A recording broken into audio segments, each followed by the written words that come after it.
You ever wake up and realize your whole family already buried you while you're still alive? That's what Christmas Eve felt like for me. One minute I was dreaming about the smell of cinnamon rolls. The next, all I could smell was the radiator heat and my own breath in an empty room. My name is Mavis Corbin, and this story isn't something I heard or read. It's what I lived. The kind of story that changes how you look at family forever. The house was too quiet that morning. Usually I'd hear Darren clattering his keys, Ariel laughing into her phone, Kendra fussing about the roast. But the only sound was my coffee maker gurgling like it was confused to be working at all. The Christmas tree still glowed in the corner, lights blinking against the dark window. Stockings still hung on the mantel, but no shoes by the door, no coats, no cars in the driveway. At first I thought maybe they'd stepped out. Gas, breakfast, something. But when I saw the suitcase marks dragged across the hallway floor, my stomach started to hum. That kind of hum you feel before bad news hits. I walked into the kitchen, the smell of last night's coffee grounds, the cold tile under my feet. And then, the note. It was taped to the fridge with a magnet shaped like an angel. "Mom, the house has been sold. You have 30 days to leave. Merry Christmas." That was it. No apology, no explanation, just business. My first reaction wasn't tears, it was silence, then a tiny laugh. One of those dry, half-alive laughs that come out when pain and disbelief bump into each other. I whispered, "They finally did it." I pulled out a chair, sat down, and read the note again. The handwriting was Kendra's, my oldest, always neat even when she's cruel, the kind of neat that hides guilt. I imagined her pressing the take flat, walking away without turning back. For a while, I just listened to the house breathe. It sounded tired. The refrigerator hum, the tick of the clock, the faint pop of the baseboard heat. All the sounds of a life that used to be full. That's when the flashback hit. Another Christmas, decades ago.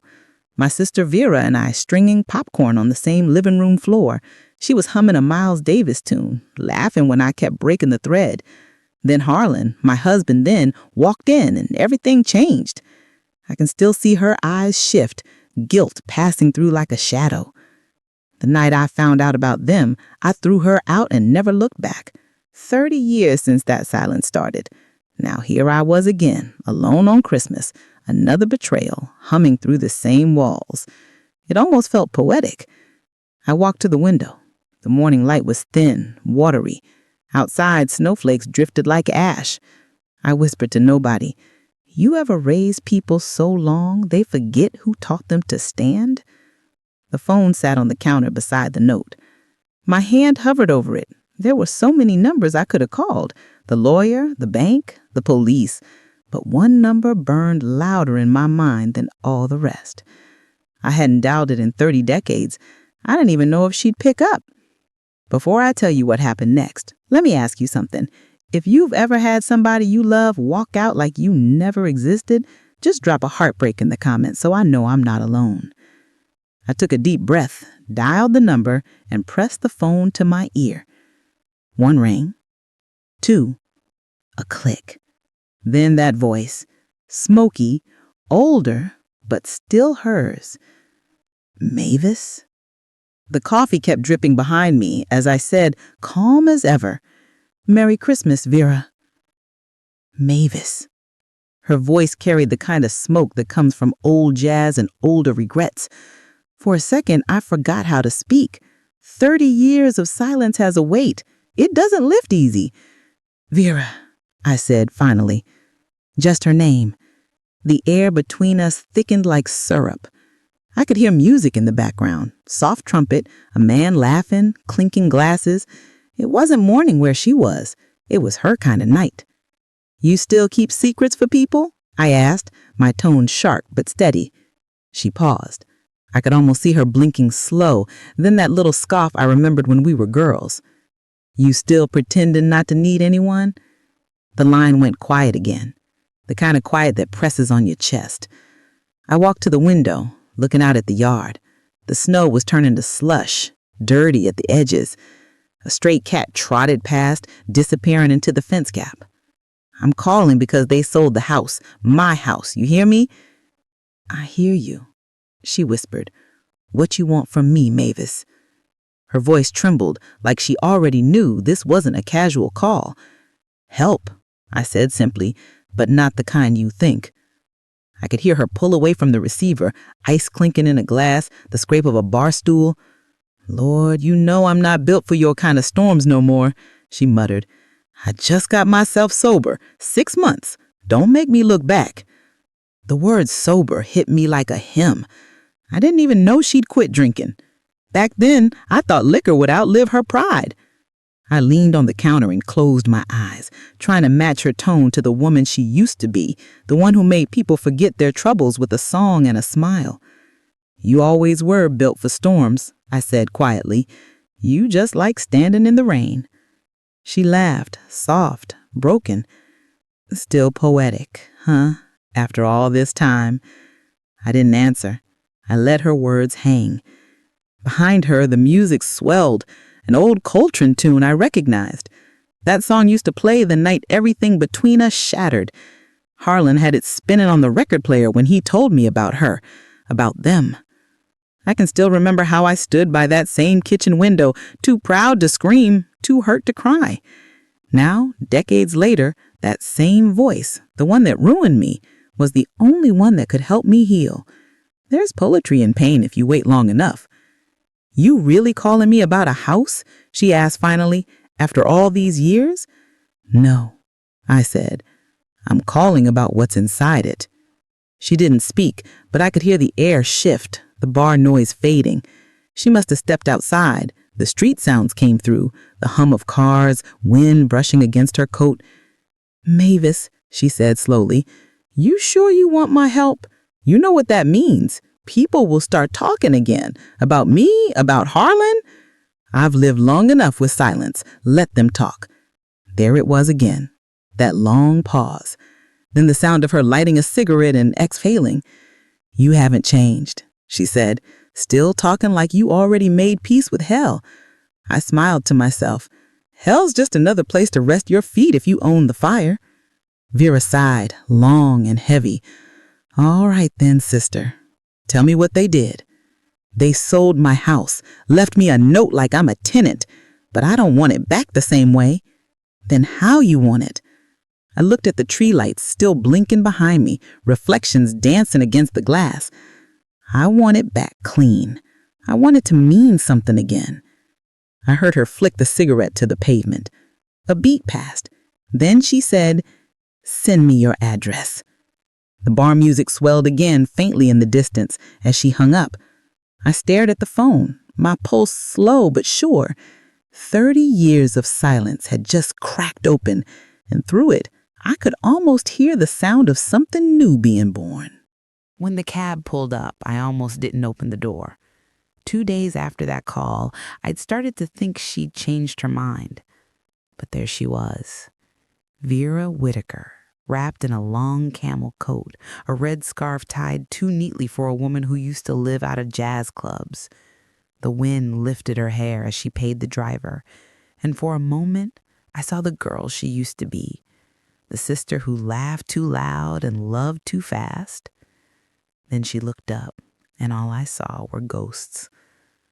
Still don't shovel your walkway, she said, dragging your suitcase across the snow. And you still talk before you breathe, I answered. She smirked, that same crooked smile that used to drive Harlan crazy. We stood there on the porch, both pretending the other wasn't trembling.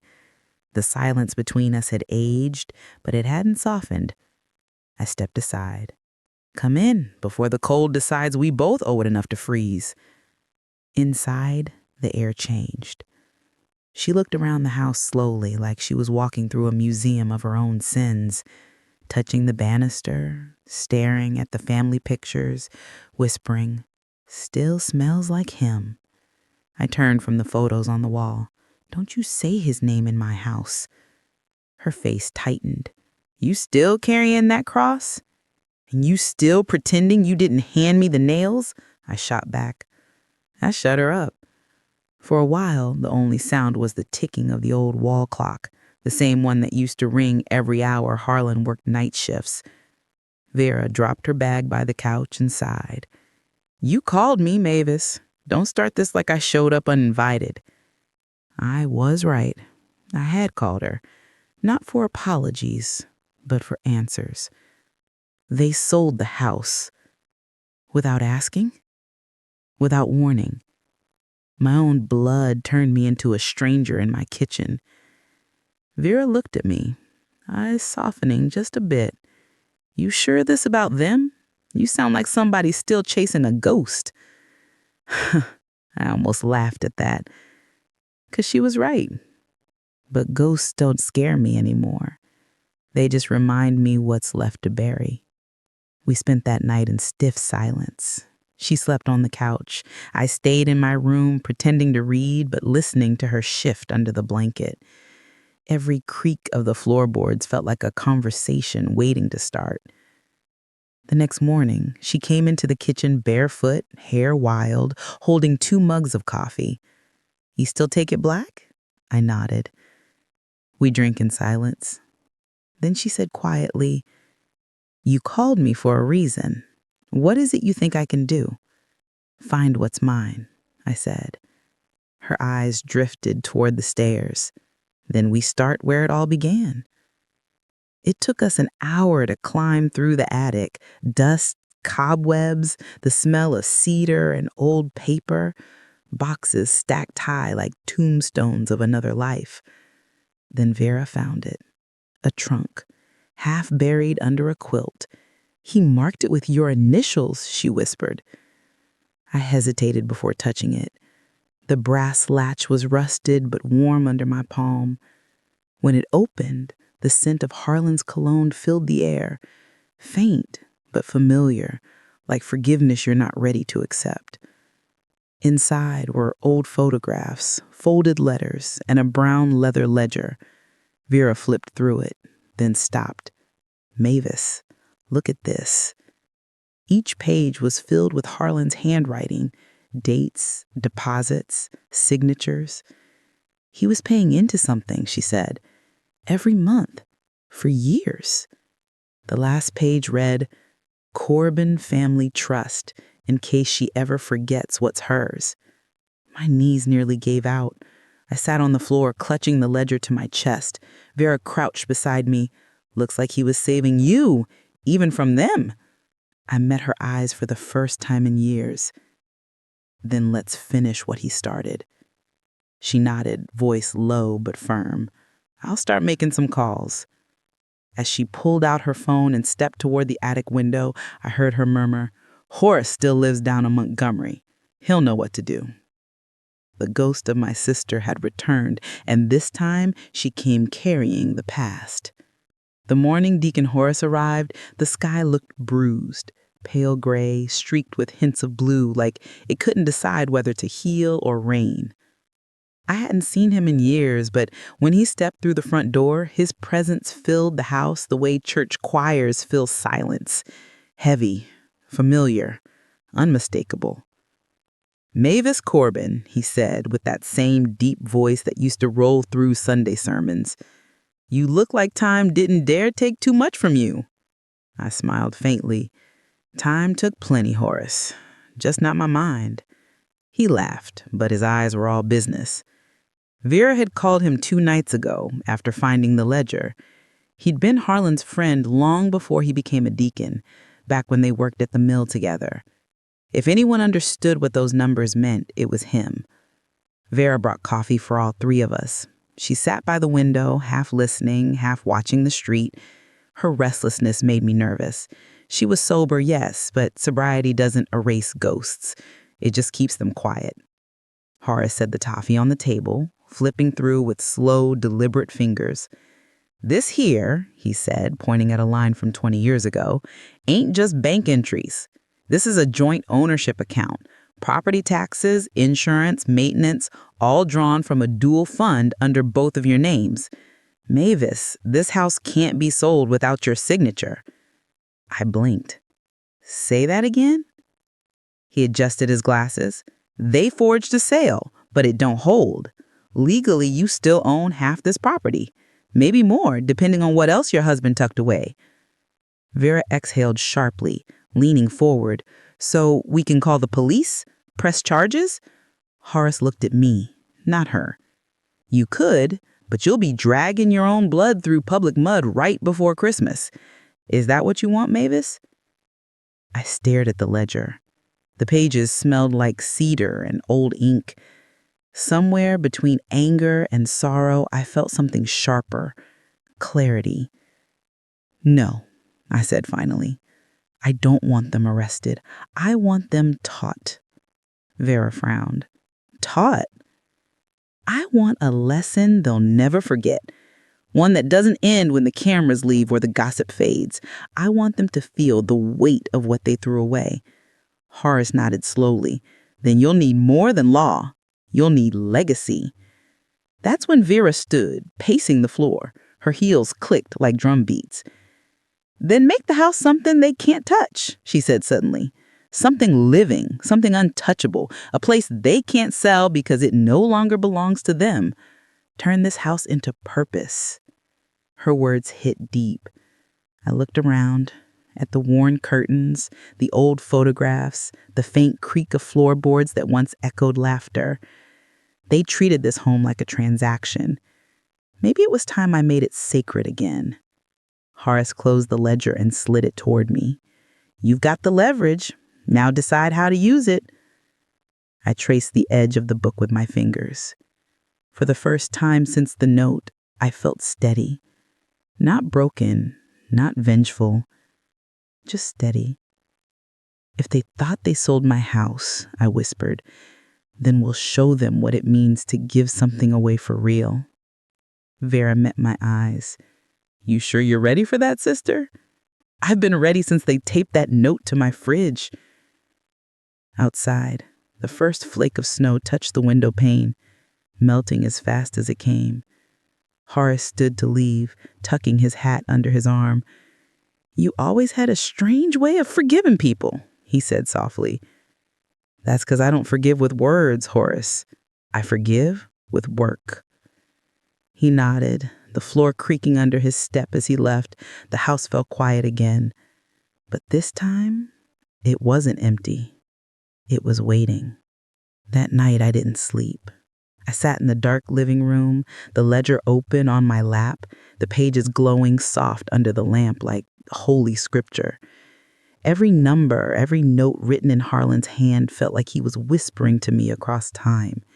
He'd always been a planner, even when we were young and broke, saving for storms that hadn't yet come. Turns out, this storm had his name written all over it. Vera came down the stairs barefoot, robe tied loose, hair wrapped in a scarf. You still up? She asked, voice gravelly from the coffee and cigarettes she pretended she'd quit. I've been up, I said. Feels like years.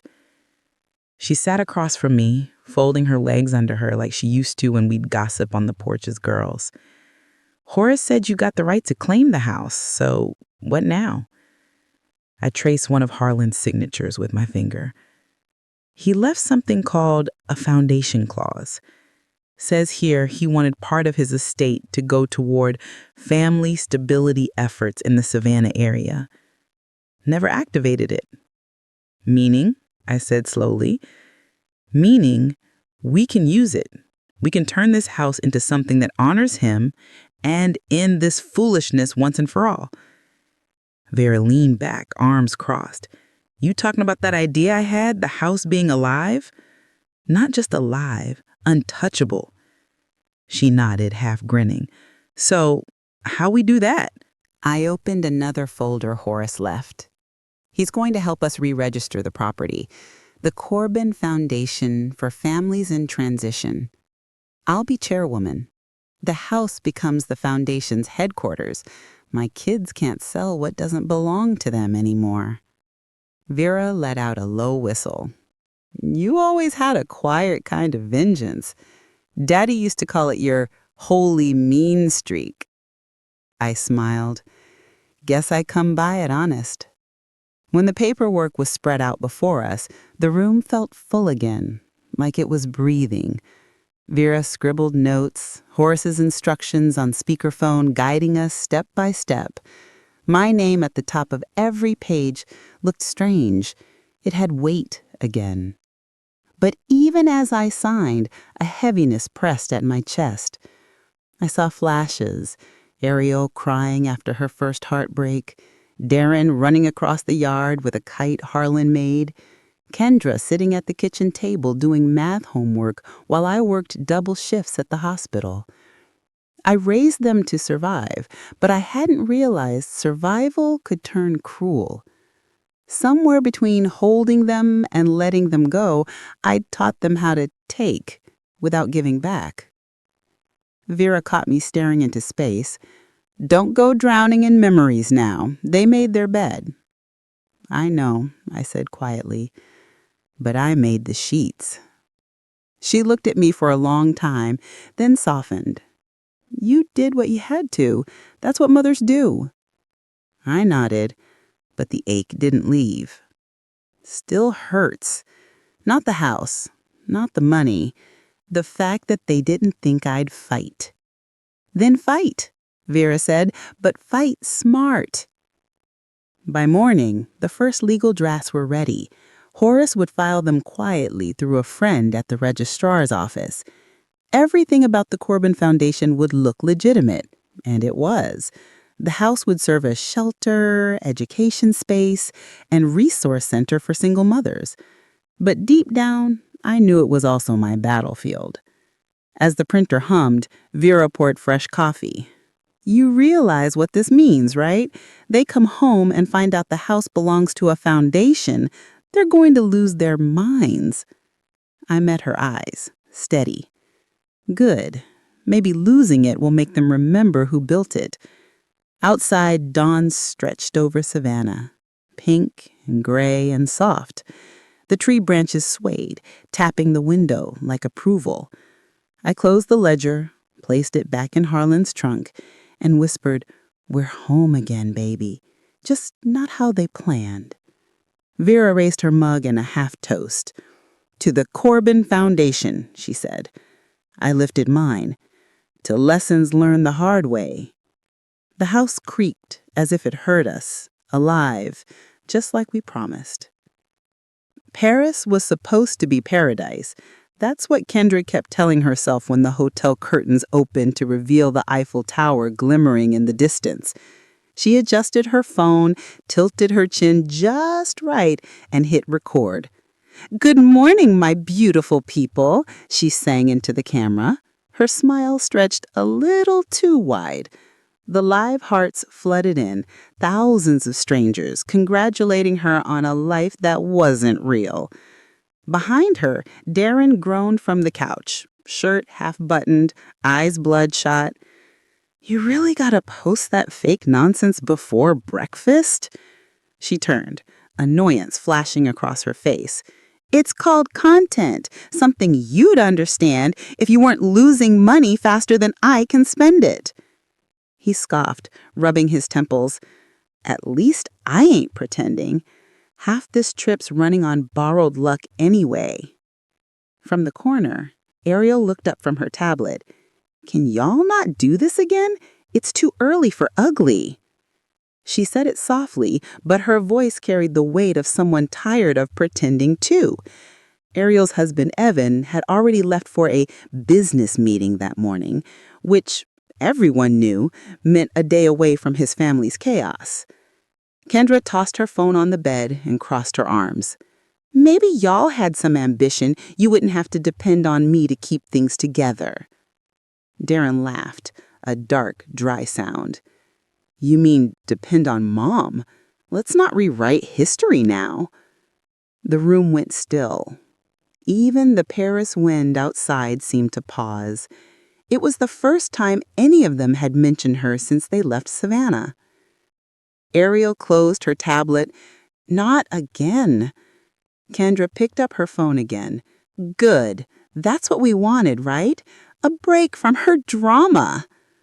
But her voice trembled at the end, because deep down, even Kendra couldn't escape that cold, mother-shaped silence.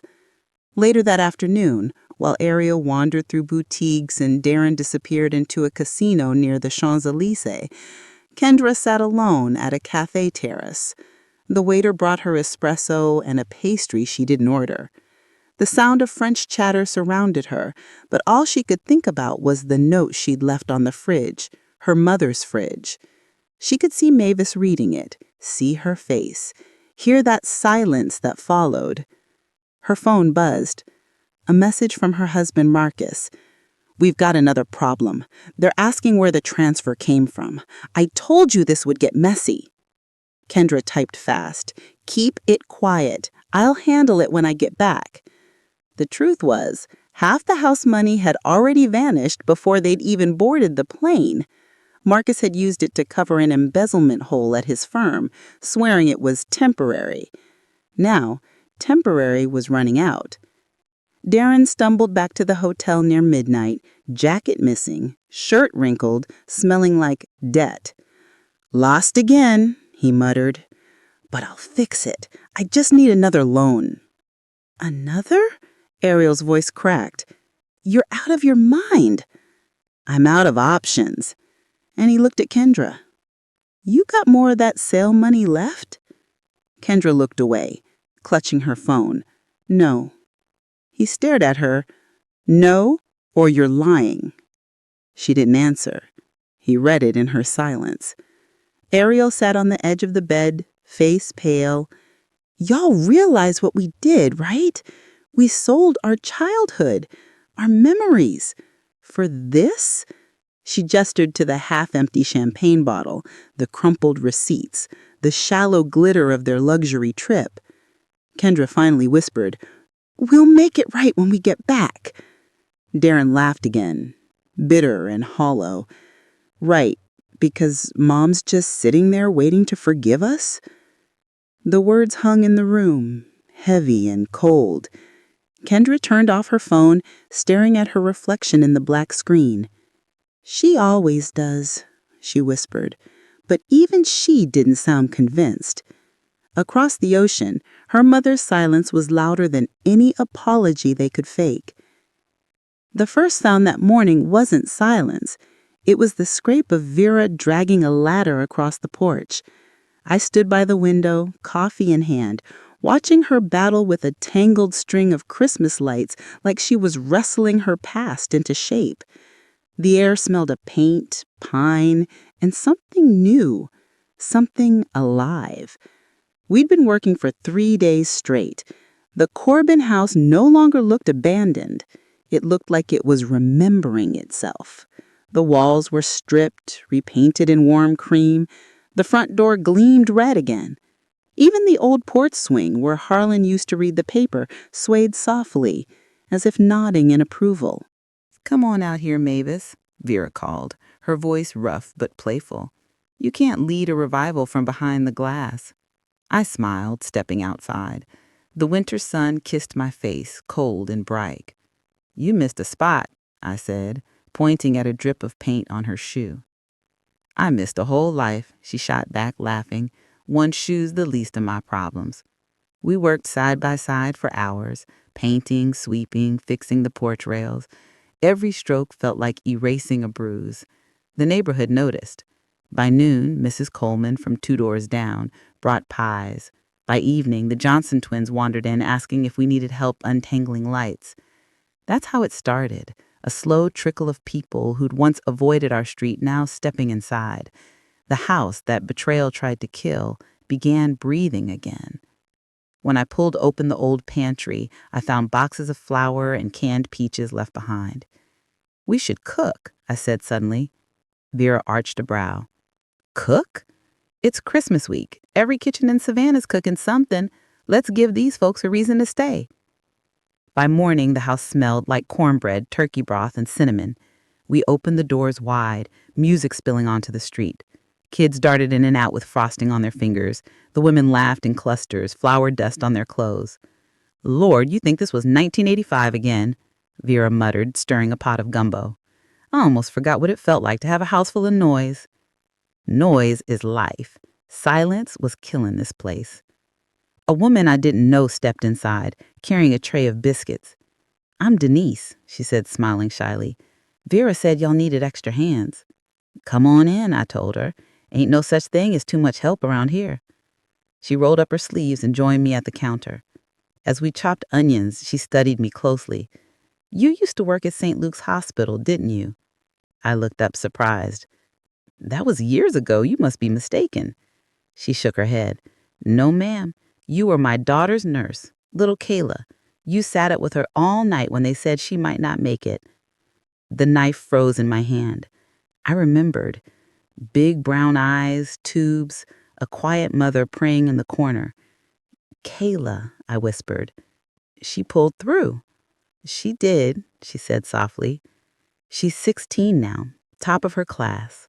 She still talks about the nurse who braided her hair that Christmas." My throat tightened. "I don't even remember doing that." "That's 'cause you never kept score," she said. The words hit deep. All those nights at the hospital, all the years holding strangers' hands, I'd poured myself into other people's lives, and my own children still grew hollow. But hearing that girl's name reminded me I hadn't lived in vain. Maybe the best things we give don't always come back from where we expect. By nightfall, the house pulsed with warmth. Laughter rolled down the hallway like gospel music. Vera lit candles on the table, her face glowing. "You realize you just built the first memory in this house that didn't hurt?" I wiped my hands on my apron, heart full. "Then let's keep building." The house creaked, almost like it agreed, a low, gentle sigh through the beams. For the first time since my children left me, I didn't feel abandoned. I felt chosen. By the end of that week, the Corbin house no longer looked like a home. It looked like a heartbeat. Every wall smelled of new paint. Every room hummed with laughter or the soft rhythm of work. I'd forgotten what joy sounded like until that morning when the first sign went up. The Corbin Foundation for Families in Transition. Vera stood on the porch, hands on her hips, squinting at the gold letters. "Well, would you look at that? You got your name on a sign again. Last time I saw that was stitched on your nursing badge." I chuckled. "That badge got me through 30 years of double shifts and broken bones. This one's gonna fix something different." We decided to host a small dinner that evening. Nothing fancy, just home-cooked warmth for the single mothers from the shelter downtown. Word had spread fast. By noon, the kitchen smelled like life again. Sweet potatoes, honey glaze, cornbread rising slow in the oven. Vera floated between tables like an old hostess rediscovering her stage. "Don't be shy, baby," she told a young woman balancing a toddler on her hip. "This house got room for everybody." At first, I stayed busy, folding napkins, stirring sauces, keeping my hands moving so my heart wouldn't burst. But when I looked around, something inside me shifted. The rooms that once held only silence were filled with conversation, children giggling over Christmas ornaments, mothers trading stories about jobs and hope, women who looked tired but finally seen. A young volunteer from the local paper stood in the doorway snapping photos. She asked permission to run a story. "Abandoned mother turns home into shelter for hope." I almost said no. Then I thought about my children and the note they left taped to my fridge. "Let the world see what happens when you try to erase someone who refuses to disappear." The dinner began at 6. Candles flickered on the table, shadows dancing across faces full of warmth. Vera sat at the piano in the corner, fingers hesitant at first, then confident as she eased into a slow gospel tune. The melody wrapped around us like a quilt. I took a deep breath, stood, and said, "This house was built by a man who believed in second chances. For his family, for his neighbors, for anyone who ever needed a hand to hold. Tonight, I'm just keeping his promise." The women clapped softly, some white tears. Vera looked up from the keys, eyes shining. "That's the first time I seen you smile in years," she whispered when the applause died down. I hadn't realized I was smiling. It felt strange, like remembering a language I used to speak. "Guess it took a house full of strangers to remind me who I was," I said. She laughed through her tears. "No, sister, you just forgot the song. You're singing it again now." Outside, the news van pulled up. The reporter filmed quietly, catching the laughter, the music, the energy. I didn't pose. I didn't need to. Every frame told the truth. The woman they left behind had turned her abandonment into purpose. Later that night, after the last dish was washed and the guest had gone, Vera poured us both tea. "You know what this feels like?" she asked. "What?" "Redemption." I looked around at the warm lights, the scent of apple pie still hanging in the air, the faint echo of gospel chords. "Redemption," I repeated. "Or maybe resurrection?" Vera smiled softly. "Same thing, baby. One just takes longer." I leaned back in my chair, letting the sound of the wind fill the quiet. For the first time in a long time, silence didn't hurt. It felt earned. The first crack came quiet. Darren was in the hotel lobby in Rome, leaning over a roulette app on his phone, when a notification popped up. Transaction declined. He frowned. Tried again. Same result. Then another message buzzed through. Funds temporarily frozen pending ownership review. At first, he thought it was a glitch. Then the second email came from the real estate attorney back in Savannah. Due to questions surrounding the Corbin property title, all sale proceeds are locked until verification of ownership. He reread it twice, his pulse thudding. No, he muttered, gripping the phone. "This can't be right." Across town, Kendra was having her own storm. She'd just come out of a boutique, arms full of designer bags, when she realized her credit card kept flashing declined. She called her husband, Marcus. Straight to voicemail. Tried again. Same. By the fifth call, the line disconnected. Her hand started shaking. She pulled out her phone and opened her banking app. Balance? Nearly zero. The transfer she'd sent to cover his business gap was gone, drained into some offshore abyss. She sat down on a cold bench, the Eiffel Tower twinkling in the distance like it was laughing. "Oh, God, what did I do?" she whispered. Meanwhile, Ariel sat in a quiet hotel suite in Zurich, scrolling through texts from her husband, Evan, or rather the lack of them. He'd left 2 days ago for meetings, taking her jewelry case with him. The concierge confirmed he'd checked out that morning. No forwarding address, no message, just silence and an unpaid bill. Her phone vibrated. A group message from Darren. "Y'all having problems accessing the account?" Kendra replied instantly. "Everything's frozen. Something's wrong." Ariel typed slowly. "Mom warned us." Darren stared at her text for a long time. His last conversation with his mother replayed in his head. She hadn't yelled. She hadn't begged. She'd simply said, "Take care of your choices, not me." At the time, he thought it was just another guilt line from an aging parent, but now it sounded like prophecy. He paced the hotel floor, muttering, "She wouldn't do this. She wouldn't know how to do this." But a part of him wasn't sure anymore. Mavis Corbin had built her life on endurance and quiet strategy. He remembered her organizing bills down to the last cent, handling things nobody else could. Maybe she wasn't as helpless as they believed. Kendra booked the earliest flight she could find, tears blurring the ticket confirmation. She told Ariel over the phone, "I can't stay here. Everything's collapsing. Marcus is gone. The bank's asking questions. We have to get back." Ariel's voice cracked. "Back to what, Kendra? She's not going to take us in." "She's our mother." "She was," Ariel said quietly, "until we left that note." The silence that followed was the kind that changes people. Darren threw his suitcase open, clothes flying everywhere. He said to himself, "I'll deal with it. I'll talk to her, fix it, get things straight." But deep down, even he didn't believe it. He glanced again at the message on his screen, his mother's words glowing like judgment. "Take care of your choices, not me." He rubbed his forehead, muttering, "Lord, what did you do, Ma?" 3 days later, Their flight landed in Savannah under gray skies. No one said much. They walked through customs like ghosts, each carrying their own wreckage. The plan was to celebrate, to show off pictures and souvenirs. Now all they carried home was fear. When they stepped out on the terminal, the December wind cut sharp against their faces. Kendra's phone buzzed again.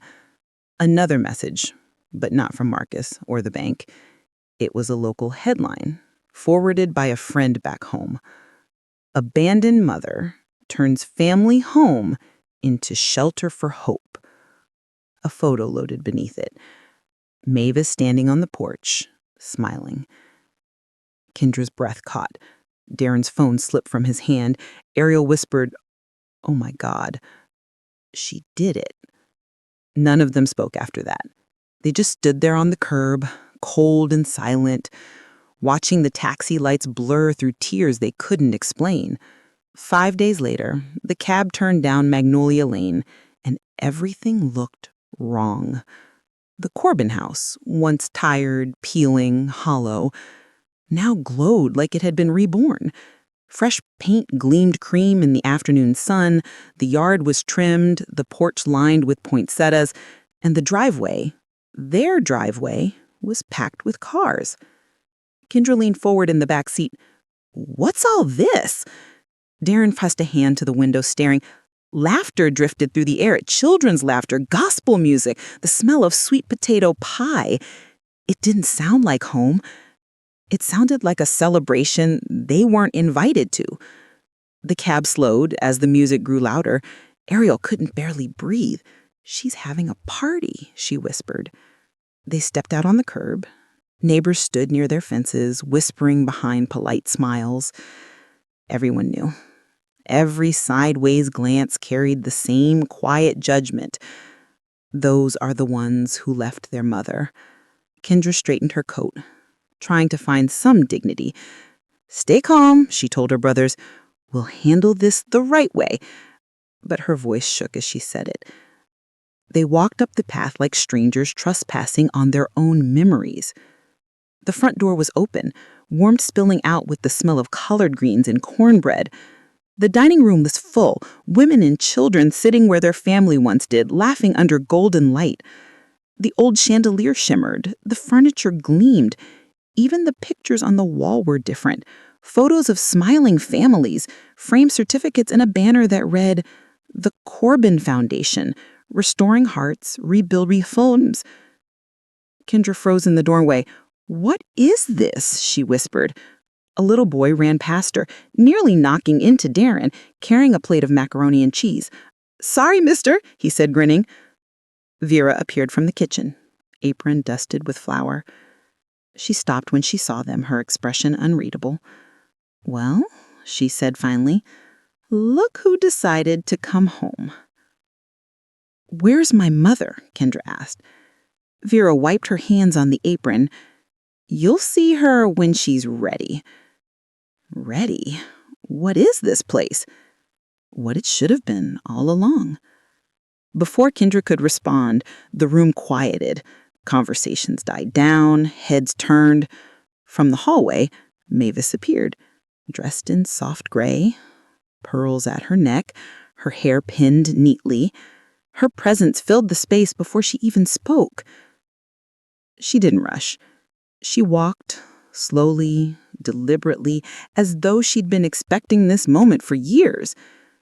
When she reached them, she stopped just short of the doorway, her face calm, unreadable. "Welcome home," she said softly. No anger, no shouting, just quiet control. Kendra's throat tightened. "Mom, what is all this? What are you doing?" She looked around the room, her eyes landing on the banner, on the children laughing, on the food spread across the table. "I'm feeding people who know hunger. That's what this house does now." Darren stepped forward. "You froze the accounts. We can't access anything. She turned to him, gaze steady. "That money was never yours to begin with. You sold what you didn't build. I just reclaimed what was already mine." The crowd watched in silence, pretending not to, but no one left. Even the children could sense the storm beneath her calm. Kendra tried to hold her composure. "We made a mistake, but you didn't have to make it public." "Oh, I didn't," Mavis said, her tone smooth. "The truth did that all by itself." Ariel started to cry quietly, covering her mouth. Mavis reached out not to comfort her, but to lift her chin gently. "You still know right from wrong. That's something. Hold on to it." The gospel music picked up again from the speaker. His eye is on the sparrow. It filled the room like a hymn of judgment and grace. Mavis turned back to the guests and said, "Y'all eat before it gets cold." Then she looked over her shoulder at her children, her voice low but firm. "You can stay for dinner if you're hungry, but this time you bring your own plates." The words sunk like stones in water. Vera watched from the doorway, a faint smile crossing her face as Mavis moved through the crowd, shaking hands, hugging children, radiant and untouchable. The Corbin house was alive again, and they were no longer part of it. That night, after the last guest left and the music softened to a hum, Mavis stood in the doorway of the dining room, the same room where her family used to laugh, argue, and celebrate birthdays. Now it gleamed with quiet light, polished wood, and the scent of freshly washed dishes. Her children sat at the table, each one avoiding her eyes. Kendra fidgeted with her phone, screen dark. Darren stared at his hands like they might tell him what to say. Ariel sat perfectly still, red-eyed from crying, her fingers gripping the edge of the chair. Mavis moved to the head of the table and placed both palms on the surface. "This house has seen more lies than prayers," she said softly. "So tonight we set the record straight." No one spoke. The ticking of the clock on the mantel filled the silence. She looked at them one by one. "You sold the house that raised you, the one that sheltered you through storms, sickness, and bad choices. You didn't just sell wooden walls. You sold what your father built with his own hands." Kendra swallowed hard. "Mom, Mavis lifted a hand. "Don't rush to explain. I didn't call you here to scold you. I called you to teach you something your money never could." She reached into her folder and laid down a stack of papers. The new deed, the foundation charter, the registration forms. "These," she said, tapping them, "are what the world now calls the Corbin Foundation for Families in Transition. This house, this land, this trust, it no longer belongs to me. It belongs to the cause." Darren looked up sharply. "You can't just—" "I already did," she interrupted, calm as still water. "You thought you took everything from me, but all you did was give me room to start over." Vera stood quietly by the doorway, folded her arms and leaned against the frame. "She's not bluffing, y'all. It's all legal. You can look if you want." Kendra's voice cracked. "Mom, why would you do this? This house was supposed to be—" "Yours," Mavis finished. "It stopped being yours the day you treated it like a check to cash." Ariel let out a quiet sob. "I tried to stop them," she said suddenly. "I told them it wasn't right, but they wouldn't listen. Kendra said it was time to move on, and Darren said you'd be fine." Her voice broke. "I didn't fight hard enough." Mavis turned to her. "You did what you could, baby, but silence is its own kind of betrayal. Now you know that." Darren pushed his chair back, voice thick. "I was wrong, Ma. I'm sorry. I didn't—" She cut him off gently but firmly. "Apologies don't build back bricks, son. They don't mend wood or fix trust. You can say you're sorry 100 times, but it won't change what the walls remember." He dropped his gaze, shoulders slumping. Kendra stood abruptly, tears spilling now. "We thought you were lonely. We thought you'd be better off. Better off without my own roof? Without the only proof your father ever existed? You don't get to rewrite what you broke, Kendra. You get to live with it."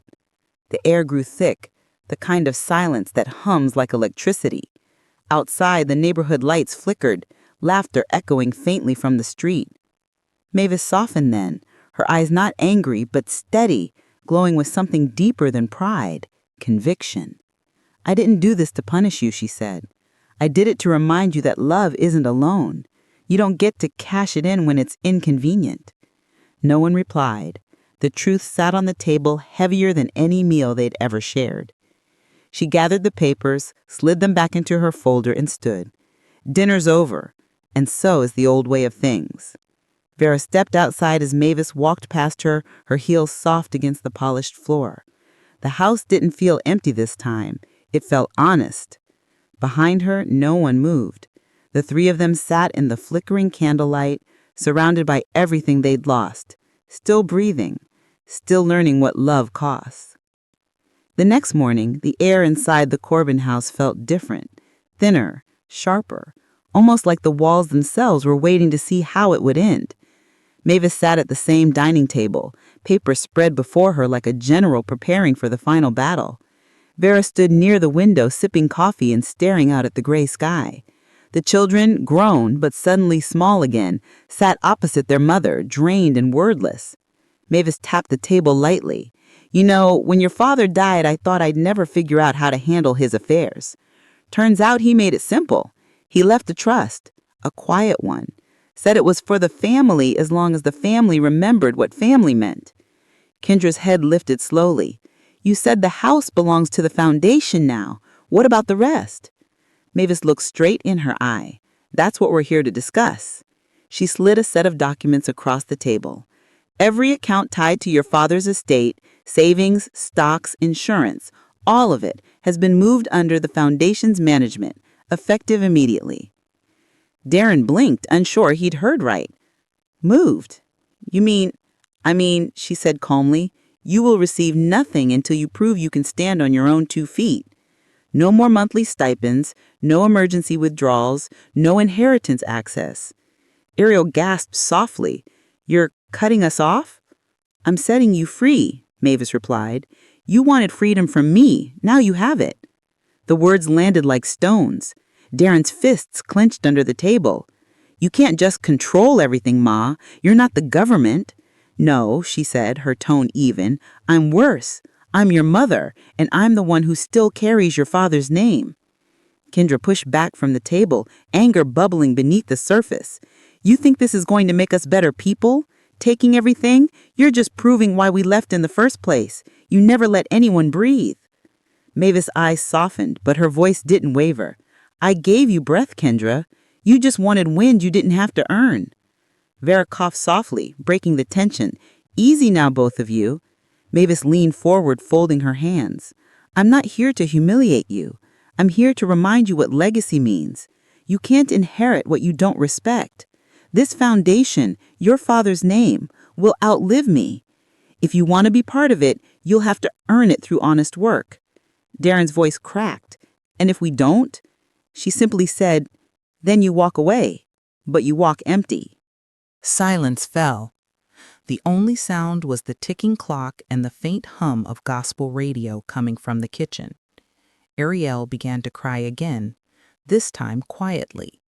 She wasn't crying for the money. Mavis could see that. She was crying for what they'd become.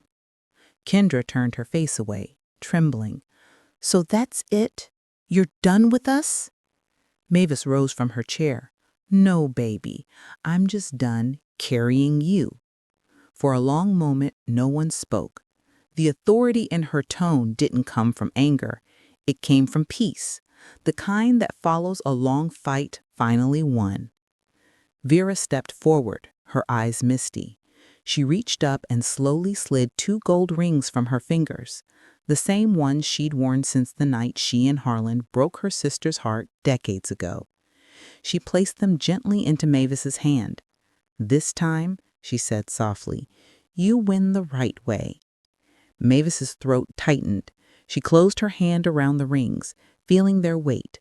2 circles of forgiveness, decades overdue. "It wasn't about winning, Vera," she whispered. "It was about finishing." The sisters looked at each other for a long time, the years between them dissolving like salt and water. Kendra, Darren, and Ariel sat in stunned silence, watching a kind of grace they couldn't yet understand. Mavis turned her back to them one last time. "The accounts will remain closed until you can show me, not tell me, who you've become." She gathered the papers, tucked them into her folder, and walked toward the front door. The sunlight cut through the window, framing her silhouette like a benediction. Behind her, Vera whispered to the room, "She's not angry, she's free." And for once, even the house stayed still, as if it too knew this was the sound of something finally ending right. The wind picked up as Kendra shoved open the front door, her heels striking the porch like gunfire. The neighbors turned to watch, eyes wide, whispers quick. She didn't care. "You humiliated us," she shouted back through the doorway. "You think this is strength? It's cruelty dressed up in grace." Mavis stood in the hallway, arms folded, unflinching. "No, Kendra, it's consequence." The door slammed so hard the glass trembled in its frame. Outside, Kendra's car engine roared, tires screeching against the pavement as she sped away. Vera exhaled slowly, setting her coffee cup on the counter. "That one always had thunder in her bones," she murmured. Mavis turned from the window, her face unreadable. "Thunder without rain don't grow nothin'." Upstairs, a door shut quietly. Ariel's. She hadn't said a word since the meeting at the table. Darren's chair, though, sat empty. He'd left before dawn, leaving only a note on the counter that said, "Need to think." No one knew where he went. By noon, the house had shifted again. The women from the shelter began arriving, bringing trays of food, folding laundry, sweeping floors, laughing softly. The same house that had once echoed with betrayal now carried the rhythm of renewal. And right in the middle of it, Ariel appeared, sleeves rolled up, a towel slung over her shoulder. "I can help," she said quietly. One of the women smiled at her. "You sure? You ain't got to." "I need to," Ariel replied. Her eyes flicked toward the kitchen window, where her mother stood. For the first time, she saw Mavis not as a victim, but as an anchor. The two women washed dishes side by side without speaking at first. The water ran warm, the clinks clinked in steady rhythm. Outside, the children's laughter spilled across the yard again. Finally, Ariel broke the silence. "You're not mad at me, are you?" Mavis looked up from the sink. "Mad? No. Hurt? Always." Ariel swallowed hard. "I thought selling the house would make things easier. I didn't think it'd break you."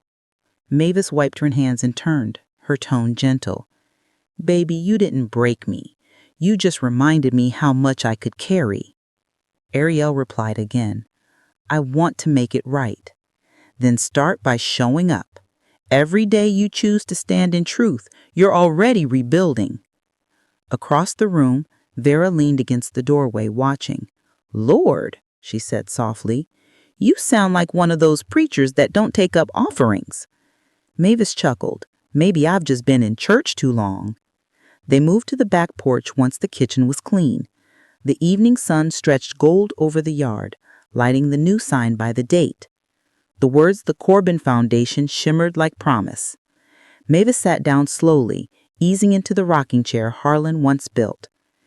"You ever wonder how we got here, Vera?" she asked quietly. Vera's gaze followed hers, toward the children playing in the yard, the laughter echoing where shame once lived. "Then maybe this foundation can grow them back," she said. The two sisters sat in silence for a while, the creak of the chairs and the hum of the wind their only company. From inside came the soft sounds of Ariel humming as she packed away dishes. It wasn't forgiveness yet, but it was a beginning. The porch light flickered on as dusk deepened. Mavis closed her eyes, listening. Somewhere out in the distance, a car engine revved. Darren's maybe, or maybe just another ghost passing through. Vera looked over at her sister. "You think they'll ever come back right?" Mavis opened her eyes, calm and certain. "They will," she said. "But when they do, they won't find the same mother. They'll find a woman who finally learned to build without waiting for permission." Vera smiled faintly. "Guess thunder learned to rain after all." The two sisters rocked in silence, the house behind them glowing like a lantern, alive, forgiving, and free. 3 quiet weeks passed after the storm. The Corbin Foundation settled into rhythm, steady, alive, purposeful. Mavis moved through the house with a gentler step now, no longer weighed down by anger, but by something more deliberate, peace. Forgiveness, when it finally arrives, never shouts. It just walks in, sits beside you, and whispers, "You can rest now." One afternoon, Mavis sat at her writing desk in the sunroom. The window was open, letting in the hum of the neighborhood, bicycles rattling by, children laughing, a gospel station faint in the distance. A stack of cream envelopes lay before her, each marked with a familiar name written in her careful cursive. She began with Kendra. The pen glided slowly, the words forming like a quiet sermon. Control without compassion is emptiness. You built a life around winning, but forgot what you were fighting for. Don't mistake dominance for direction. The world will give you everything you demand, but only love will make it worth keeping. She folded the paper neatly, slipped it into the envelope, and sealed it with a sigh. For a moment, she saw Kendra as a little girl again, bossy, bright-eyed, lecturing her dolls on how to sit, proper. Always the leader, always afraid of losing control. Then came Darren. His letter took longer. Every word felt like walking through memory. His first basketball game, his stubborn pride, the day he told her he didn't need her anymore. A man who builds on lies will drown. You can't build anything solid on sand and ego. But when you're ready to start again, start small. Start honest. Start where your feet are. She paused, remembering the way he used to hold her hand when he was little, always tugging her toward the park, saying, "Come on, Ma, I'll race you." Somewhere between those runs and adulthood, he started racing against her instead of beside her. Finally, Ariel's letter, the one that broke her. Her hand trembled before she began. "You were my gentlest mistake. Don't stay quiet again. Your kindness is your gift, not your weakness. Speak up, even if your voice shakes, because silence only protects the wrong people." When she sealed the final envelope, she pressed her hand over them like a prayer. No anger, no conditions, just truth set free. The letters went out that evening, carried by the postman who always waved through the gate. By the time he turned the corner, Mavis felt lighter than she had in years. Days later, those envelopes changed 3 lives. In Atlanta, Kendra sat on her therapist's couch, the letter unfolded on her lap. She'd been going to therapy for 2 weeks now, something she once mocked as weak people's nonsense. But Mavis's words echoed in her head every session. Control without compassion is emptiness. For the first time, she wasn't talking over anyone. She was listening to herself, to her pain, to the silence she ran from. In Jacksonville, Darren clocked in at a warehouse on the edge of town. The first honest job he'd had in years. His hands ached, but it felt right. Clean work, steady pay, no schemes. On his lunch break, he unfolded the letter again. "Start where your feet are." He read it 3 times before slipping it back into his pocket like a compass. And back in Savannah, Ariel showed up at the foundation one morning. She didn't say who she was, just offered to help organize supplies. Mavis saw her from the office window, hair tucked under a cap, quietly working beside the volunteers. She didn't call her name. She just watched, heart swelling, as her daughter smiled while sorting donations for mothers and children. That night, Vera found Mavis sitting on the porch, tea steaming beside her. "You mailed those letters, didn't you?" Mavis nodded. They needed truth more than they needed money. Vera smiled softly. "And what about you?" Mavis looked toward the glowing sign by the gate, the Corbin Foundation. "I needed to remember that grace still works, even when you stop trying to fix everything." Vera nodded slowly. "Looks like it's working, sister." The wind lifted just then, brushing across their faces, carrying the faint sound of laughter from down the street. young voices, alive and free. Mavis leaned back, her eyes closing, her heart finally steady. Snow drifted across the Corbin lawn like feathers, soft and silent, the kind that doesn't cover things, it blesses them. The house shimmered under strings of golden light. Inside, warmth pulsed from every room. Laughter rose from the kitchen, the clatter of plates mixing with gospel and jazz. A year had passed since that hollow Christmas morning, and now the same house beat with new life. Tonight was the Corbin Foundation's first official Christmas banquet. Tables lined the hall, each one wrapped in linen and candlelight.